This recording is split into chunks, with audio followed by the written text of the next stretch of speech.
Friends, welcome back to the my new video guys and my YouTube channel guys. Today friends we are going to talk about guys how can we solve internet problem in Realme phone. Friends, you want to solve guys internet problem in your Realme phone. So how can we solve internet problem in our Realme phone? Today I will show you in this video guys.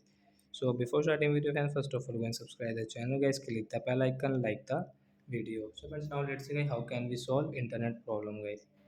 First of all guys, open your phone setting to solve your internet problem. After on phone setting guys, scroll it.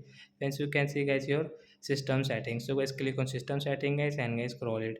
Then you can see guys your backup and reset guys, tap here guys, click on reset phone setting guys. You can see guys this setting guys, tap here and guys you can see guys draw pattern. So guys you have your pattern lock, so guys you will have to draw pattern. You have your password, so guys, enter your password, so solve your internet problem. So guys, we will draw pattern, then guys click on the reset setting, then guys your internet problem will solve in your Realme phone. You can use guys your internet setting guys without any problem. Suppose guys you have any another problem related to guys your internet, so you can ask me in comment section, and friends take out your screenshot of your phone model number guys, and guys send me in comment section. I will check your problem, then guys I will try to help you.